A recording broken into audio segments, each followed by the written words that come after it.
all over the place. Vines taking over and all this stuff. And that's where the dragons and the owls live. They have removed man from the habitations so they can live there. But dragons and men don't like one another. So look at this verse, Jeremiah 9:11. And I will make Jerusalem heaps and a den of dragons, and I will make the cities of Judah desolate without inhabitant. And I'm saying all this for a reason. The dragon empire, the power, the seat, and great authority that the dragon has and gives to the beast is the authority to take over the land for themselves. Get these pesky humans off our land. Get them off of there. We don't like them around. So, take a look at this. Agenda 21. Notice the little 4 things there. Okay? The 4 little happy humans with one world head. Think about that. Okay? Agenda 21 is a United Nations New World Order 4th Kingdom plan to take over the entire world and get the humans off the land. That's what it's all about. Now, we wrestle not against flesh and blood, but against principalities and powers and rulers of darkness, spiritual wickedness in high places. There are places where this stuff is being fought against right now. Okay? And I applaud these people. I have a friend, who's a pastor friend, whose wife is right in the middle of this stuff, and she has done tremendous things. I mean, she's just one woman, but she's done her research. She's looked up stuff. She makes politicians obey the law. She has worked against this stuff in her area and in her state because she saw it a long time ago. The Agenda 21 and the rewilding. She taught me that word. Mike, have you ever heard of rewilding? No, what is it? She said it's and they're doing studies on this right now. What would happen if all of the humans in this area were to leave all in one day? What would happen? So they do these studies on how the land would benefit, how stuff would grow back, the reintroduction of species of fauna and flora that haven't been around in years. The Discovery Channel, owned by BBC, did a thing called Life After Humans, or something like that. And they started out every show started out as just 1-2 hour thing, and then it went into this whole little mini-series. What would happen if, for some reason, all of the humans were gone in one day? And they showed what would happen day 1, day 2, day 5, day 10, day 20, after the first month, after the first year, after the first 10 years, 50 years, 100 years, 1,000 years. They did that. You see all these buildings, like Chernobyl. They went to Chernobyl and they said, this is what happens. I mean, it just all grows over, and these animals and things like that. Think of Will Smith in I Am Legend. You see New York there, and there's lions running around New York, okay, killing deer and everything, zombies and all this stuff. That's what they're thinking about. That's what they're planning. There are whole areas down in Mississippi and Louisiana that when Hurricane Katrina came in and wiped all of these houses, these human dwellings out, they just said, you know what, let's just leave the land the way it is. And there are no humans living on there. There are places all over this country that the United Nations now has authority, overriding the Constitution, to take parcels of land that belong to us. We own the land, not only as citizens of the United States or the state of Missouri, but privately. Let me show you this from the Scriptures. You know what God gave the Israelites? Land ownership. The right of land ownership. That right does not come to us from the state. It's one of those inalienable rights that were given to us by our Creator. The ability to own land. What happened when the communists moved into Russia? You know what they did? Took over all the farms. Took over all the factories and the farms.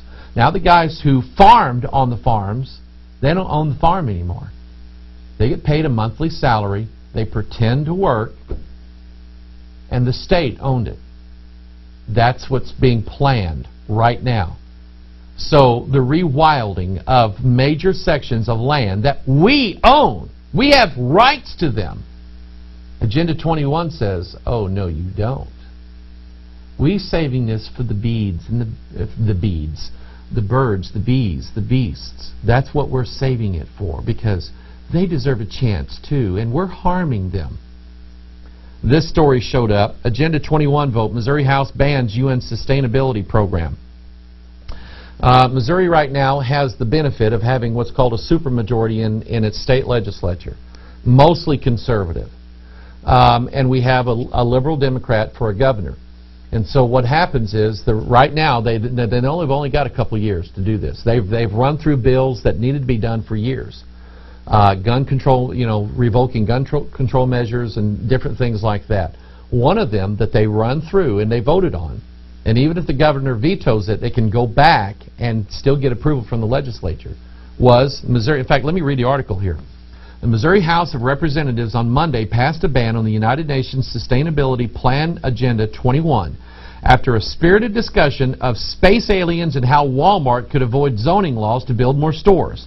The Republican-controlled House voted 110 to 40 to ban local governments from adopting the Agenda 21, a broad outline of planning goals and sustainability targets. Agenda 21 was passed by the UN in 1992, but has not been ratified by the U.S. Senate and does not contain the force of law in the United States. House passage follows a vote by the Republican-controlled Senate last week.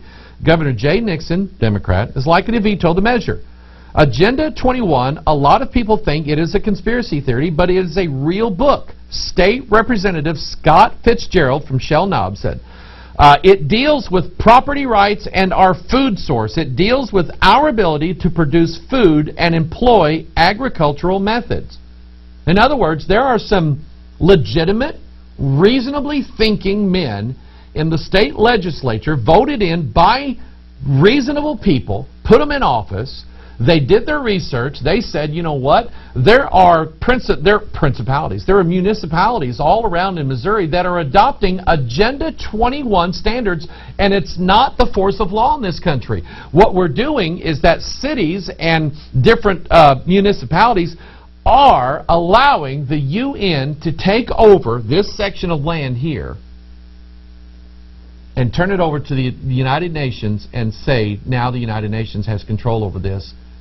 We can't control it. We have no say over it whatsoever. I know a guy that he calls himself a professional tree hugger. I asked him, so what do you do? He works for a large foundation with a ton of money.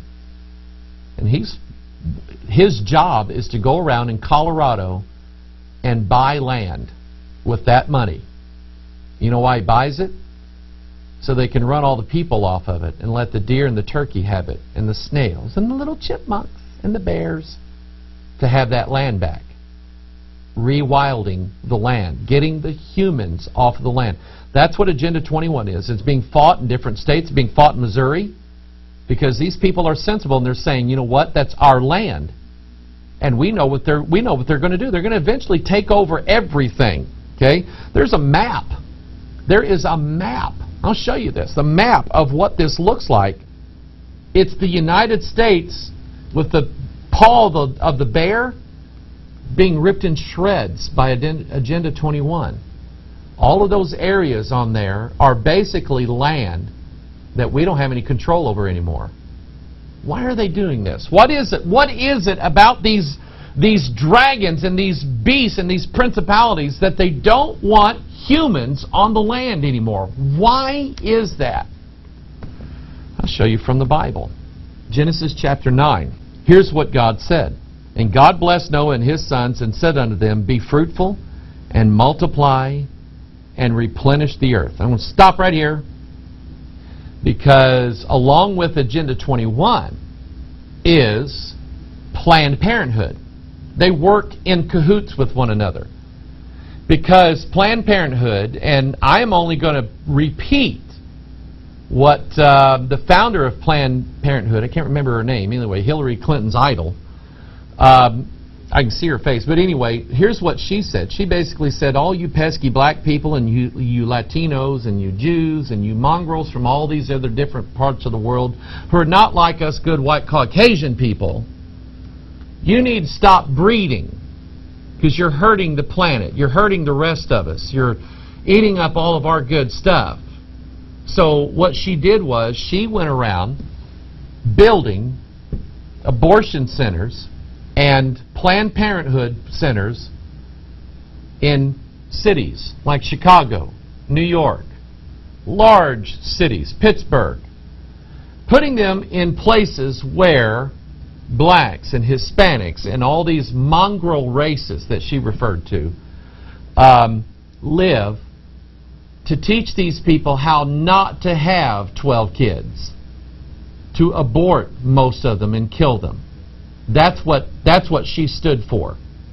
But God's plan was that man is to be fruitful and multiply and replenish the earth. That was man's blessing. God blessed Noah and his sons. You ever notice that while they were in the ark, nobody had kids? And there was 4 groups of men and 4 groups of women, and they were husband and wife. They never had any kids. Wasn't until after they got off the ark that God released that and said, now you're going to have children. And it was a blessing from God. Okay? So watch this. Look at verse 2. And the fear of you and the dread of you shall be upon every, let's count, beast of the earth, and upon every fowl of the air, that's 2, and upon all that moveth upon the earth, that's 3, and upon all the fishes of the sea, that's 4. Into your hand are they delivered. Margaret Sanger, that's who I was trying to remember a while ago. She's the one that originated Planned Parenthood that is trying to teach everybody, quit breeding, quit having children. It's hurting the earth. It's hurting the environment. The pesky humans are taking over. That's a blessing from God. And God gave man dominion over beasts of the earth, fowl of the air, all that moveth upon the earth, and all the fishes in the sea. So number 1, we can eat deer, rabbits, squirrels, possums, raccoons if you want. People eat dogs, horses. They eat that stuff. Why? God gave us a right to. Beasts of the earth, fowl of the air. We can eat chicken and quail and pigeon and dove. We can eat those birds if we want to, and they're good. They all taste like chicken, by the way. All that moveth upon the earth, we can eat snakes and alligators and iguanas, and we can eat things like that. And fish. We can eat fish. Okay? But God gave us dominion. He put into those 4. Look at that. Beast, fowl, moveth upon the earth, fish of the sea. He put upon the 4 a fear of man. So that's why dragons don't. Think about who the dragon is, Satan. The Bible says resist the devil and he will flee from you. Why? God put a natural fear in his heart of a man. Wow. That's why the principalities are trying to drive man off of all the land. Because they're afraid of him. They're not going to tell you that. But that's what they are. So, how do we fight them? The Bible says we wrestle not against flesh and blood, but against principalities. How we wrestle against them? Let's go to the 4th book of the Bible. Genesis, Exodus, Leviticus, Numbers.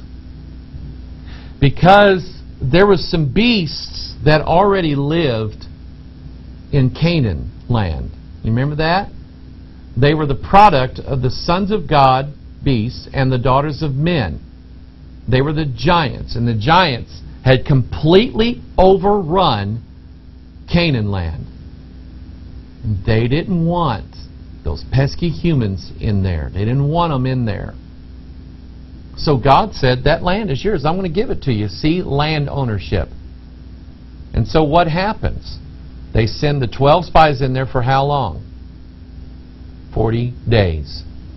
And they go in there. So look at this. Numbers chapter 13, verse 2. Send thou men that they